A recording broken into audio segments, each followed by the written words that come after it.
Start करते हैं with the plants. तो प्लांट्स के अंदर हम कहते हैं there is a no specific organ for gases exchange. Gases exchange के लिए कोई स्पेसिफिक ऑर्गन नहीं होता,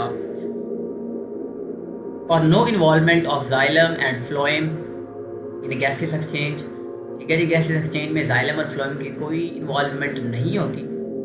फिर इन्वॉल्वमेंट किस में होती है वो हम पढ़ेंगे ट्रांसपोर्ट की, क्योंकि ये ट्रांसपोर्ट ऑफ मटेरियल करवाते हैं different parts of the plants के अंदर। Structure involved are the stomata and the lenticels.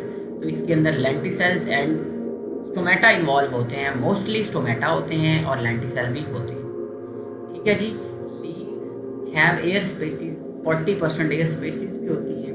ठीक है जी, तो अब हम देख लेते हैं कि स्टोमेटा और लेंटिसेल किस तरह से रेस्पिरेशन में इन्वॉल्व होते हैं। तो हम देखते हैं stomata are present in the leaves and younger stems. जो नोखेज पौधे होते हैं, जो जवान पौधे अभी तक मैच्योर नहीं हुए, जो कि अडल्ट नहीं हुए, उनके अंदर छोटे छोटे पोर्स होते हैं। उनकी स्टेम के ऊपर भी ग्रीन स्टेम्स होते हैं और वो स्टेम उनकी फोटोसिंथेसिस में भी हेल्प कराती है। तो stomata leaves of the adult plant and younger stem में भी मौजूद होते हैं।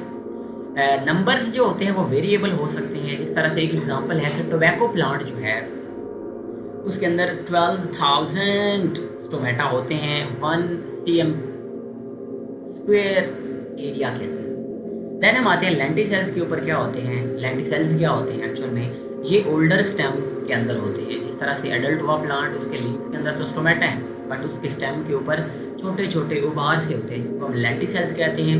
और एक्चुअल में कॉर्क टिश्यू है, और कॉर्क टिश्यू के अंदर स्पेशल पोर्स होते हैं जो कि गैसेस एक्सचेंज में हेल्प करवाते हैं। देन हम कहते हैं कि कुछ रूट्स जो होती हैं वो किस तरह से इसमें इन्वॉल्व होती हैं। Roots gain oxygen from the spaces in the soil particles. जो सॉइल पार्टिकल्स होते हैं उनके अंदर कुछ स्पेसिस होती हैं और उन स्पेसिस से ऑक्सीजन को गेन करते हैं। ठीक है, या फिर कार्बन डाइऑक्साइड को गेन किया जाता है और ऑक्सीजन को वहाँ से रिमूव किया जाता है। ठीक है जी, इक्वेटिक प्लांट होते हैं कुछ। तो इक्वेटिक प्लांट अपनी ऑक्सीजन को गेन कैसे करते हैं? ज़ाहिर है उनको ऑक्सीजन भी चाहिए ना, रेस्पिरेशन भी करनी, सिर्फ फोटोसिंथेसिस तो नहीं होनी। तो ऑक्सीजन जो डिज़ोल्व होती है वाटर के अंदर, वो वहाँ से उनके अंदर अल्लाह ताला ने एबिलिटी रखी है कि वो जो डिज़ोल्व हुई होती है वाटर के अंदर ऑक्सीजन, वही गेन कर सकते हैं। अब हम देख लेते हैं रेस्पिरेटरी सरफेसिस इन एनिमल्स। इनके क्या फ़ीचर होते हैं, इनकी क्या प्रॉपर्टीज़ होती हैं एनिमल के पोर्शन के अंदर। तो सरफेस एरिया जितना ज़्यादा होगा ऑफ कोर्स उतनी ज़्यादा रेस्पिरेशन होगी, और मॉइस्ट जितना वो ड्राई एरिया होता है, क्योंकि ड्राई सरफेस से डिफ्यूजन ज़्यादा हो सकती है। ठीक है जी, surface area simply directly proportional होता है रेस्पिरेशन के रेट के साथ या रेस्पिरेशन के साथ। देन आता है थिन एपिथेलियम, यानी कि एपिथेलियम क्या है, लेयर को हम कहते हैं। सिंपल इसके अंदर लेयर होती है, मतलब हम कहते हैं कि इसके अंदर एपिथेलियल सेल्स होते हैं, और ये थिन जितनी ज़्यादा थिन लेयर होगी आपके through capillary are the areas, capillaries और एल्वेलाई, इनके दरमियान में क्या हो रही होती है, गैसेस एक्सचेंज हो रही होती है। तो एल्वेलाई की बहुत ही थिन सरफेस होती है। इस तरह कैपिलरी भी वन सेल थिक होती हैं, जो कि सिर्फ उसके अंदर एंडोथेलियम प्रेजेंट होती है। तो हम ये कहते हैं कि ये थिन एपिथेलियम होगी तो रेस्पिरेशन ज़्यादा होगी। इस तरह से वेंटिलेशन कंसंट्रेशन ग्रेडियंट, सिंपल सी बात है, जितना ज़्यादा ग्रेडियंट होगा, फॉर एग्जांपल जितनी आपकी एयर के अंदर ज़्यादा ऑक्सीजन, कार्बन डाइऑक्साइड अंदर ज़्यादा होगी, कार्बन डाइऑक्साइड आपके ब्लड के अंदर जितनी ज़्यादा होगी वो उतनी ज़्यादा बाहर जाएगी, और जितनी ऑक्सीजन ज़्यादा होगी तो ग्रेडियंट उतना ज़्यादा बनेगा। ठीक हो गया जी, जितना ग्रेडियंट स्टीप होगा उतनी ज़्यादा रेट ऑफ रेस्पिरेशन ज़्यादा होगा, और जितनी ज़्यादा लार्ज नेटवर्क ऑफ कैपिलरीज होगा तो ऑफ कोर्स उससे भी ज़्यादा रेस्पिरेशन होती है due to increase surface area actually. ठीक हो गया। नेक्स्ट हम आते हैं कि ह्यूमन रेस्पिरेटरी सिस्टम जो है उसको डिस्कस करते हैं। एयर पैसेज वे भी इसको कहते हैं। अब इसके दो पार्ट्स होते हैं, एक को हम कहते हैं URT, एक को हम क्या कहते हैं URT, और एक को हम कहते हैं जी ये है LRT, अपर रेस्पिरेटरी ट्रैक्ट और लोअर रेस्पिरेटरी ट्रैक्ट। तो अपर के अंदर क्या क्या चीज़ें हैं? अपर के अंदर एक्सटर्नल नॉस्ट्रिल्स हैं एंड नेजल कैविटीज हैं। ठीक है, it is lined with the mucus membrane of the ciliated epithelium, यानी कि ऐसी एपिथेलियम इसके ऊपर सीलिया मौजूद है, यानी कि ऐसी एपिथेलियम सीलिया वाली। अब ये सीलिया प्रोपेल करते हैं म्यूकस को, ठीक है जी। हम कहते हैं जी कि सब डिवाइड होता है 3 कैविटीज़ में। नॉस्ट्रल्स, एक्सटर्नल नॉस्ट्रल की बात कर रहे हैं, तो मतलब जो नेज़ल कैविटीज़ हैं एक्चुअल में ये डिवाइड होती हैं 3 कैविटीज़ के अंदर by bone projection. Bony projection होता है। अब ये 3 पार्ट्स के डिवाइड हुआ होता है। आगे इसका काम क्या होता है जी, ये फ़िल्टर करता है हमारी एयर जो कि नोज़ के ज़रिए से एंटर हो रही है, उनको मॉइस्ट करता है। उनको थोड़ा सा अगर टेम्परेचर बाहर ज़्यादा है तो हमारी बॉडी के अकॉर्डिंगली एडजस्ट करना है ना टेम्परेचर, तो उसको वो मॉइस्ट करेगा, टेम्परेचर डाउन करेगा, देन अंदर लेके जाएगा। और बाज़ दफ़ा अगर वो ठंडी हवा है तो वार्म भी करेगा। ठीक हो गया जी। इसके बाद आता है पार्ट इसका फेरिंग्स। फेरिंग्स को सिंपल अल्फाज में या आम बंदा, क्या कॉमन मैन इसको क्या कहता है, थ्रोट, लेकिन एक मेडिकल बंदा क्या कहेगा, फेरिंग्स। ये मस्कुलर पैसेज होता है जो कि lined with the mucus membrane, क्या जी। और इट्स फंक्शन क्या होता है, चैनलाइजेशन ऑफ एयर करती है ये फेरिंग्स से लैरिंग्स की तरफ, ठीक है। From pharynx to larynx channelization होती है, ठीक हो गया जी। और ये कॉमन होता है, ये वाली बात बड़ी ही इंपॉर्टेंट है, common passage for food and respiration, wind के लिए और फूड कॉमन पैसेज होता है। यानी कि जब फेरिंग्स में आता है, फूड भी इसी पाथ से गुजरता है और आपकी एयर भी इसी पाथ से गुजरती है। उसके बाद फूड जो होता है वो आपके डाइजेस्टिव सिस्टम में चला जाता है जो कि डॉर्सल होता है, और जो आपकी विंड होती है वो आपके रेस्पिरेटरी सिस्टम के अंदर आ जाती है, ट्रेकिया के अंदर आ जाती है, जिसको विंड पाइप कहते हैं। तो ये होता है विंड पाइप। अच्छा, ये जो विंड पाइप होता है ना, ये वेंट्रल होता है, और वेंट्रल हम फ्रंट पोर्शन को कहते हैं, आगे की तरफ जो होता है, और पीछे की तरफ डॉर्सल साइड पे जो क्या होता है, डाइजेस्टिव सिस्टम। मैंने इसको ऐसे याद रखा है कि डाइजेस्टिव सिस्टम भी डी से स्टार्ट हो रहा है और डॉर्सल भी डी को ही कहते हैं, तो वो भी डॉर्सल से डी से स्टार्ट होता है, तो D digestive system dorsal side पे। इसको एक और भी तरीका ये होता है कि डाइजेस्टिव सिस्टम बैक साइड पे कैसे होता है, डी से ये स्टार्ट होता है और डी से बनती है दुम, जैसे कुत्ते की दुम नहीं होती, ऐसे बैक साइड पे होती है ना, फ्रंट पे भी कभी किसी ने देखी नहीं ना, तो दुम बैक साइड पे, इसलिए ये थोड़ा बैक साइड पे और ये फ्रंट साइड पे होती है। देन हमारे पास आ जाता है जो हमारा पार्ट होता है URT, और इसके अंदर देन हमारा पार्ट है लैरिंग्स। पहले हमने फेरिंग्स पढ़ा, नॉस्ट्रल्स पढ़े और लैरिंग्स के ऊपर आ गए। तो हम कहते हैं कि लैरिंग्स और वॉइस बॉक्स भी इसको कहते हैं, ये कम्प्लीटली कार्टिलेज का बना होता है, और ये अपर एंड ऑफ द ट्रेकिया को सराउंड करता है, तो विंड पाइप को सराउंड करता है। ओपनिंग ऑफ द लैरिंग्स को ग्लॉटिस कहते हैं, जो मोरी होती है, जो सुराख होता है, उसको हम क्या कहते हैं, ग्लॉटिस। और ये लाइंड होता है विद द म्यूकस मेम्ब्रेन, और this membrane stretch into the thin edges. अब ये स्ट्रेच करती है थिन एजेस के अंदर, जिनको वोकल कॉर्ड्स कहते हैं।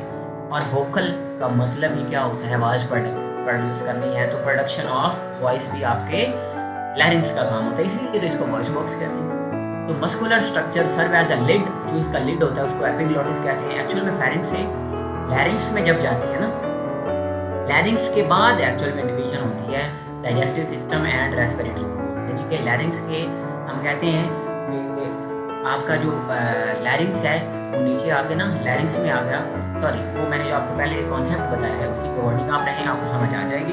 फेरिंग्स से लैरिंग्स में जाएगा तो ट्रेकिया में जाएगा, आपका रेस्पिरेटरी सिस्टम में चली जाएगी आपकी एयर, और फेरिंग्स के गुजरने के बाद आपके अगर वो एसोफेगस में चली जाती है तो वो फूड पाइप के अंदर चली जाती है, वो डॉर्सल साइड पे मौजूद होता है जी।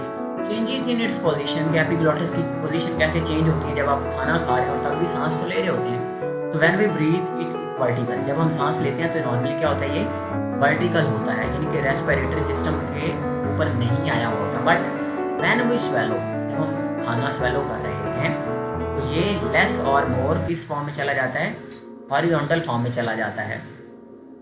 ठीक हो गया जी, हॉरिजॉन्टल फॉर्म में चला जाता है और causes the partial closure of the glottis so far towards the oesophagus. ठीक हो गया जी, ये वाली बात आपने याद रखनी है कि जब ये हम सांस ले रहे हैं तो ये वर्टिकल होता है, ठीक है जी, और जब हम खाना खा रहे होते हैं तो ये हॉरिजॉन्टल हो जाता है, ताकि डाइजेस्टिव सिस्टम के अंदर, एसोफेगस के अंदर खाना जा सके, और ये थोड़ा सा हॉरिजॉन्टल हो जाता है, यानी कि आपके रेस्पिरेटरी सिस्टम के अंदर ऊपर चला जाता है, ताकि अच्छा आपने देखा, इसीलिए हम कहते हैं कि जब बोलते हैं तो खाना नहीं खाते, या जब खाना खाते हैं तो बोलते नहीं, ठीक है जी।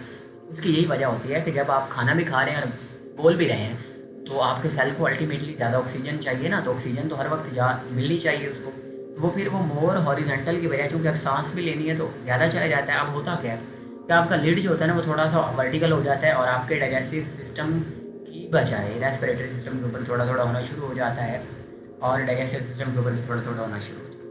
इससे क्या होता है, इससे होता ही है कि ऑक्सीजन मिलती नहीं या फिर आपका खाना ही रेस्पिरेटरी सिस्टम ट्रैक के अंदर चला जाता है, तो ये मसला हो सकता है। इसलिए आपको, इसलिए कोशिश करें कि जब खाना खाएं तो बोलें नहीं और जब बोलें तब खाना ना खाएं। अच्छा जी, अब अपर रेस्पिरेटरी सिस्टम जो है या अपर रेस्पिरेटरी ट्रैक है, इसके अंदर जो पार्ट्स है नेजल कैविटी है, फेरिंक्स है और लैरिंक्स है। ये वाली बातें आपने बड़ी ध्यान से याद रखनी है, ये फेडरल के अंदर दी हुई है, बहुत इंपॉर्टेंट है, पूछी जाती है। ठीक है जी, अपर रेस्पिरेटरी सिस्टम के पार्ट्स आपको पता चल गए। देन हम जाते हैं lower respiratory system, lower respiratory tract के ऊपर जो स्टार्ट होता है ट्रेकिया से या विंड पाइप भी उसको सिंपल अल्फाज में आम बंदे की ज़ुबान में कहते हैं जी हवा वाली नाली। ओके, अब ये क्या होती है, ये वेंट्रल टू एसोफेगस होती है और इसके अंदर जो कार्टिलेजेस होती हैं वो सी शेप होती है। अब जैसे नीचे नीचे जाएंगे ना, असल में कार्टिलेज का फ़र्क आना शुरू हो जाएगा। पहले ट्रेकिया में सी शेप्ड है, जैसे ही जाती हैं आगे तो ये जो होती है ना ब्रोंकाई के अंदर, ये थोड़ी सी इरेगुलर कार्टिलेजिनस प्लेट्स बनना शुरू हो जाती हैं और ब्रोंक्यूल में जाके बिल्कुल ही ख़त्म हो जाती है।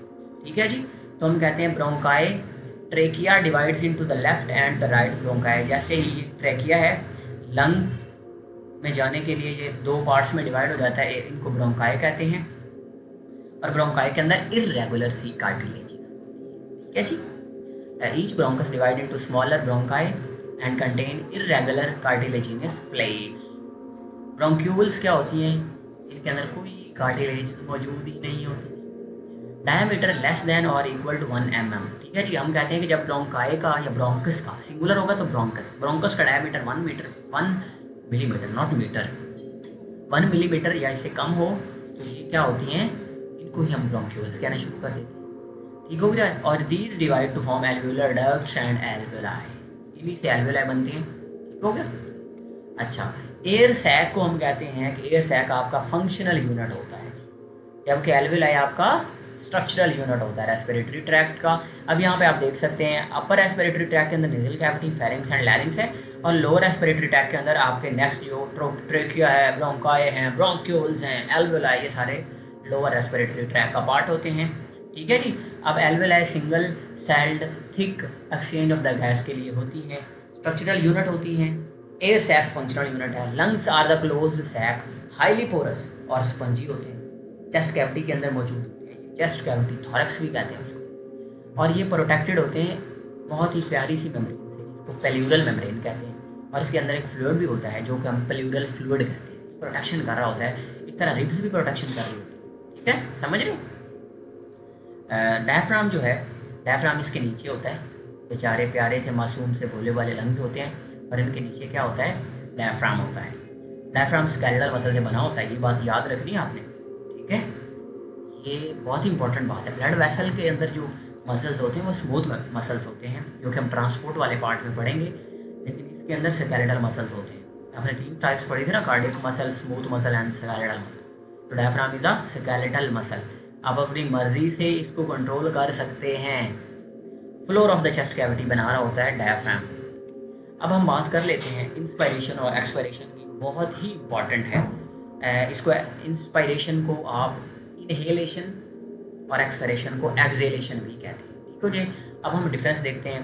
बेसिक मैकेनिज्म क्या होता है, expansion of the lungs during inhalation. आप इनहेलेशन करके देखें, आपके लंग्स एक्चुअल में एक्सपैंड कर रहे होते हैं, और कॉन्ट्रैक्शन ड्यूरिंग एक्सेलेशन, जब आप हवा बाहर निकाल रहे हैं कॉन्ट्रैक्शन हो रही होती है। डेफिनेशन क्या है, taking in of air is called inspiration और taking out of the air is called exhalation. Diaphragm contract moves down and less dome like, यानी कि कॉन्ट्रैक्ट होने के बाद ये क्या हो जाता है, लेस डोम लाइक हो जाता है, यानी कि ये थोड़ा सा नीचे आ जाता है। और देखें यहाँ पे लंग्स है ना, अब ये थोड़ा सा नीचे आ गया तो वॉल्यूम बढ़ गया ना। वॉल्यूम बढ़ने से क्या होता है, वॉल्यूम और प्रेशर इन्वर्सली प्रोपोर्शनल होते हैं। ये किसने कहा था भला, ये तो बात थी बॉयल्स लॉ की। अगर आपको याद हो, अगर आप लॉन्ग टर्म मेमोरी अच्छी है तो बॉयल्स लॉ यही बताता है। ठीक है, तो ये क्या होना है, वॉल्यूम बढ़ गया है और प्रेशर कम हो गया। जब प्रेशर कम हो गया तो बाहर से हवा अल्टीमेटली कहाँ आनी, अंदर ही आनी। ठीक हो गया जी। तो रिब मसल जो होते हैं वो कॉन्ट्रैक्ट करते हैं, रिब केज जो होता है वो अपवर्ड मूव करता है और फॉरवर्ड मूव करता है। अब ये भी एक हेल्प करता है वॉल्यूम बढ़ाने के अंदर, जब अपवर्ड और फॉरवर्ड मूव करेगा तो आपकी चेस्ट कैविटी यानी कि थॉरिक्स का वॉल्यूम बढ़ जाएगा। अच्छा, volume of the thorax increases and pressure decreases and air comes into the lungs. अच्छा, अब यहाँ पे देखिए एक्सेलेशन 100% रिवर्स कर दे, ये रिलैक्स हो जाता है और डोम लाइक होने की बजाय लेस डोम लाइक होने की बजाय ज़्यादा डोम लाइक हो जाता है, प्यारा सा गुंबद बन जाता है। जब ये गुंबद बनेगा तो चेस्ट कैविटी का ओवरऑल वॉल्यूम कम हो रहा है ना, तो ऊपर से रिब्स भी नीचे आ रही हैं, रिब्स नीचे आएंगे वॉल्यूम और कम हो जाएगा। वॉल्यूम कम होने से अल्टीमेटली प्रेशर बढ़ जाना है। जब प्रेशर बढ़ना है तो अल्टीमेटली अंदर का प्रेशर बढ़ गया और बाहर 180 एम ही रहना है, बाहर तो कॉन्स्टेंट है, तो इस तरह से एयर जो होती है वो आउट ऑफ द लंग्स चली जाती है। ये वाली बात आपने याद रखनी है, आप बड़े सियाने बच्चे। इंस्पायरेशन एंड एक्सपिरेशन डायग्रामेटिकली देख लें। इनहेलेशन के अंदर क्या हो रहा है, ये रिब्स जो होती है ना फॉरवर्ड एंड अपवर्ड मूव कर रही हैं, डायफ्राम जो है लेस डोम लाइक हुआ पड़ा है, ठीक है जी। तो लंग्स क्या हो जाते हैं, एक्सपैंड कर जाते हैं, क्यों, प्रेशर कम हो गया है, वॉल्यूम बढ़ गया है। मसल कॉन्ट्रैक्शन यानी inhalation is active process and exhalation is a passive process, ये वाली बात भी याद रखनी है, ठीक हो गया जी। ये रिब्स के दरमियान मसल होते हैं, इनको इंटरकॉस्टल मसल्स कहते हैं, ओके, ICM इंटरकॉस्टल मसल्स, ठीक है जी। और उसमें रिब्स क्या होती हैं, ये नीचे की तरफ बैकवर्ड मूव करती हैं, ठीक हो गया। और डायफ्राम जो होती है वो मोर डोम लाइक हो जाती है। देन आ जाती है RDS। अब RDS क्या है जी, नहीं पंगा पड़ गया जी आपको, रेस्पिरेटरी डिस्ट्रेस सिंड्रोम।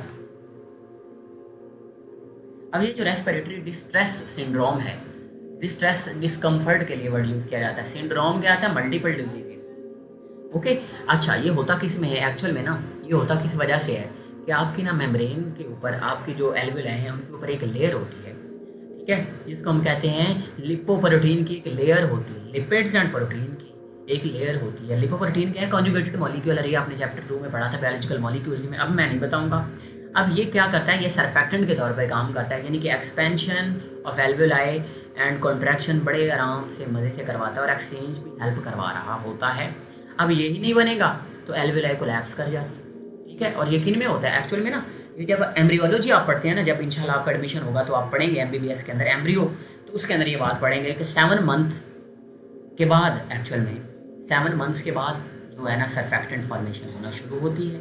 तो जब बंदा ही 7 मंथ्स या उससे कम है तो सरफेक्टेंट ही नहीं बना, इसके वजह से एल्वेलाई कोलैप्स। बंदे को सांस लेने में मसला होता है, बच्चे को, नॉट बंदे को।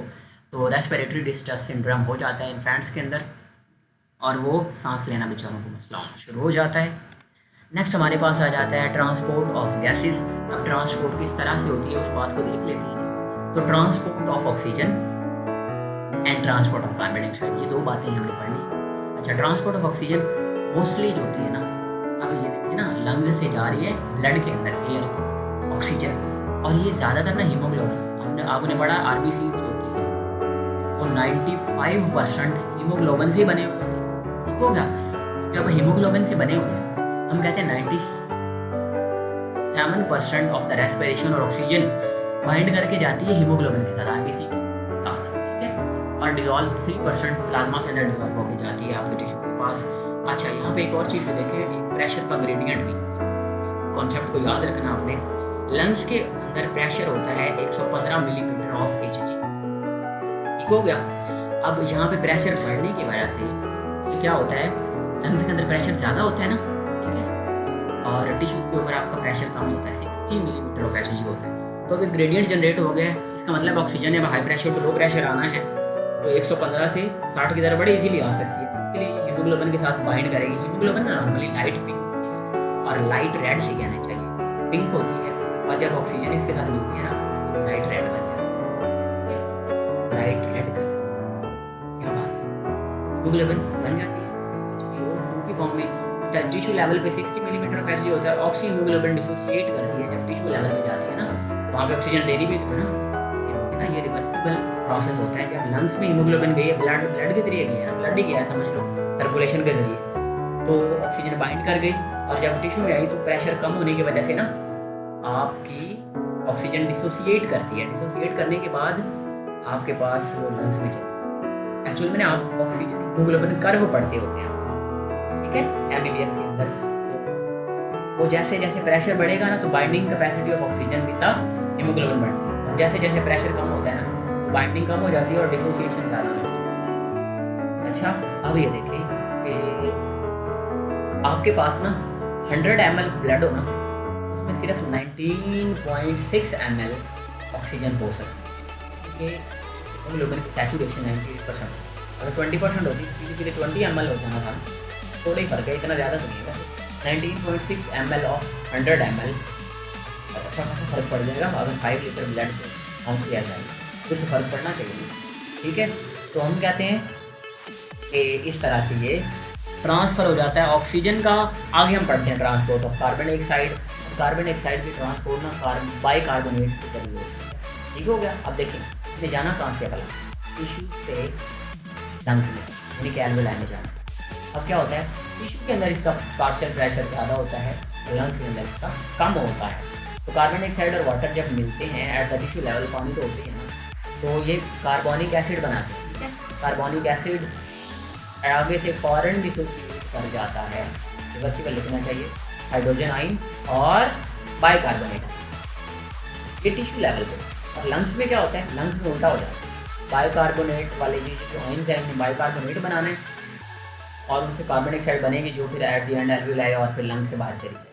यहाँ पे ये बाइकार्बोनेट की फॉर्म में चेंज हो जाएगा टिश्यू में, और इस तरह ये ट्रांसपोर्ट हो जाएगा ना, बाइकार्बोनेट की फॉर्म में ट्रांसपोर्ट होगा ब्लड में, ब्लड से सर्कुलेशन के जरिए लंग्स में जाएगा।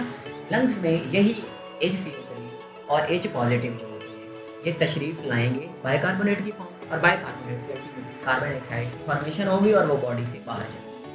70% ऑफ कार्बन डाइऑक्साइड इस तरह से ट्रांसपोर्ट करती है। बाकी यहाँ पे देखें आप कि प्लाज्मा प्रोटीन के जरिए कुछ बहुत थोड़ी ट्रांसपोर्ट हो जाती है, और कार्ब अमीनो हीमोग्लोबिन भी हो जाती है, यानी कि हीमोग्लोबिन भी कुछ ना कुछ ट्रांसपोर्ट करती है कार्बन डाइऑक्साइड को 20%। ओके, अच्छा नेक्स्ट जो हम पढ़ेंगे that is a very very important concept. बच्चों को समझ नहीं आ रही होती कि सर ये एम्फीसीमा और टीबी वगैरह क्या होती है।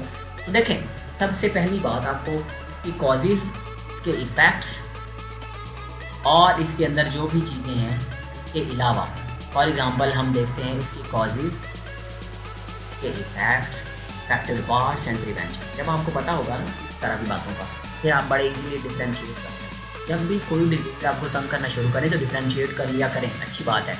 देखिए अब हम देखते हैं cancer and emphysema. TB stands for tuberculosis. अच्छा, कैंसर क्या होती है जी? कैंसर हम कहते हैं एक ऐसी बीमारी है जो कि एबनॉर्मल सेल ग्रोथ की वजह से या सेल डिवीजन की वजह से। अब इसकी सबसे इंपॉर्टेंट कॉज होती है स्मोकिंग। ठीक है, living in the congested areas 90% cause by smoking. तो स्मोकिंग बहुत ही नुकसानदेह होती है, ये कैंसर कॉज कर देती है। इसीलिए आप अपने एरिया में आप अपनी ऐसी कंपनी ना ज्वाइन करें कि जो स्मोकिंग करते हैं, ताकि आपका दिमाग ना ख़राब हो। ये पैसिव स्मोकिंग तो बड़े नुकसानदेह होती है, दूसरे लोगों की वजह से आपके दिमाग में आ रही होती है ना आपके, यार वो पी रहा है तो मैं भी पी लूँ, नहीं यार इसके नुकसान बड़े होते हैं। तो इफेक्ट्स इसके क्या होते हैं? अक्लोड रेस्पिरेटरी पैसेजवे, जो क्या रेस्पिरेटरी पैसेजवे को नुकसान करती है। Affected parts respiratory passage plus lungs.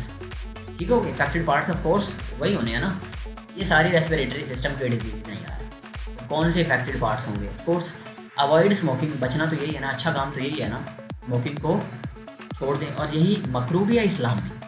ठीक है, इसी वजह से पोल्यूटेड एयर यहाँ पे नील करेंगे तो इससे मसला हो जाएगा। अब टीबी की बात करें, टीबी जो होती है ना वो बैक्टीरिया की वजह से होती है मोस्टली। ठीक है, माइकोबैक्टीरियम ट्यूबरकुलोसिस ये होता है डिसीज़ कॉज करने वाला एजेंट, और ये कंटेजियस होती है, मतलब एक बंदे से दूसरे में मुंतकिल हो जाती है। और हमारे जो फाउंडर हैं, फाउंडर ऑफ द पाकिस्तान बाबा कायदे आज़म, उनको भी यही हुई थी। ठीक है, अच्छा जी, malnutrition and unhealthy environment की वजह से ये होती है। ठीक है, अब इसके इफेक्ट्स क्या होते हैं? आपको बस खांसी नहीं ख़त्म होती जी, फीवर और खांसी होना शुरू हो जाती है, और इफेक्टेड पार्ट्स में से लंग्स होते हैं। अब इसका बेहतरीन हल ये होता है, चूँकि देखिए हमेशा जो कॉज है ना उसको रोक लें, आपकी प्रिवेंशन हो जाती है। तो कॉज क्या थी? अनहेल्दी एंड मेल न्यूट्रिशन थी ना। ठीक है, तो hygienic condition to prevent the bacterial causes. Okay, अच्छा ये मेल का मतलब जहाँ पे भी आप बायो में पढ़ेंगे ना, ये बुरे के लिए होता है, बुरा नेगेटिव सेंस में। मेल, मैले कपड़े जैसे होते हैं ना, वो मेल एक्चुअल में बुरे के लिए यूज़ किया जाता है। देन एम्फीसीमा है कॉमन अमंग द स्मोकर्स, ये भी स्मोकर्स में, एम्फीसीमा भी स्मोकर्स में ही है और ये भी स्मोकर्स में ही। स्मोकर्स कफ कॉज करती है। स्मोकर कफ क्या होती है? एक्चुअली मैंने एल्वियोलाई की वॉल बस्ट करती है इसके अंदर, यानी कि जब लोग स्मोकिंग करते हैं तो क्या होता है, जब उनके अंदर पास सेल्स बनना शुरू हो जाते हैं, उसकी वॉल कमज़ोर होना शुरू हो जाती हैं। तो जब वॉल कमज़ोर होगी, खांसी आएगी, तो अल्टीमेटली क्या होगा, वॉल टूटना शुरू कर देंगी। अब इससे क्या होगा, इससे सरफेस एरिया फॉर रेस्पिरेशन कम हो शुरू हो जाता है। यानी कि एक्चुअल में हम कहते हैं वो छोटी छोटी एल्वियोलाई थी, सरफेस एरिया ज़्यादा था, रेस्पिरेशन ईजिली हो सकती है, लेकिन नहीं, यहाँ पे रेस्पिरेशन का एरिया कम हो रहा है, ठीक हो गया, और एयर इसके अंदर ट्रैप भी कर जाती है। इसलिए जो स्मोकर्स होते हैं, एक्सलेशन हम देखते हैं कि एक्सलेशन उनकी कम होती है, क्योंकि उनके अंदर लंग्स में एयर ट्रैप कर जाती है। Can't oxygenate his blood properly, breathlessness और एग्जॉस्ट, नॉर्मली सफोकेशन की फीलिंग आना शुरू हो जाती है और ब्रेथलेसनेस होना शुरू हो जाती है। तो अवॉइड स्मोकिंग बेहतरीन हल होता है, और इससे एल्वियोलाई और air sacs most commonly effect होते हैं ज़्यादातर, ठीक हो गया, और इसकी बस्टिंग होना शुरू हो जाती है, एम्फीसीमा, ठीक हो गया। एम्फीसीमा एक्चुअली में वर्ड का मतलब होता है ब्रेक डाउन ऑफ एल्वियोलाई। तो ये था जी आज का लेक्चर। इसके बाद हम देख लेते हैं हम इसकी कुछ डायग्राम्स को। यहाँ पे आप देखें, लंग कैंसर है ना, ये लंग कैंसर जो है, ये आपके पूरे के पूरे लंग के अंदर एबनॉर्मल ग्रोथ होना शुरू हो जाएगी और आपके लंग्स ख़राब होना शुरू हो जाएंगे। अल्टीमेटली आपके एल्वियोलाई सारा कुछ ख़राब होना शुरू हो जाएगा। ट्यूबरकुलोसिस कैसे होती है? बैक्टीरिया एक आ जाता है आपके लंग्स किसी पार्ट के अंदर आ जाता है और ख़राब कर देता है आपके लंग्स को, ठीक हो गया जी, इन्फेक्शन कॉज करता है। ट्यूबरकुलोसिस क्या होती है जी? ट्यूबरकुलोसिस आपको पता है जी, ये भी लंग्स की डिजीज़ है और बैक्टीरिया की वजह से होती है ये, और ये एक ही चीज़ है ना, ठीक है। और आगे हम देखते हैं कि जब एम्फीसीमा होती है तो नॉर्मल एल्वियोलाई होती है इस तरह की। अब ये देखिए इसमें क्या हो रहा है, यहाँ तो एल्वियोलाई बेचारी पिंच होना शुरू हो जाती है, surface area for gases exchange कम करता है, बस ये वाली बात याद रखनी है। तो एम्फीसीमा की वजह से स्मोकर कफ भी रिलेटेड होती है उससे, ये वाली बातें याद रखनी है। That was all about today's lecture. In the next lecture we will discuss about the transport, किस तरह से होती है एनिमल्स में एंड प्लांट्स। अपना बहुत सारा ख्याल रखिए। अल्लाह हाफिज़।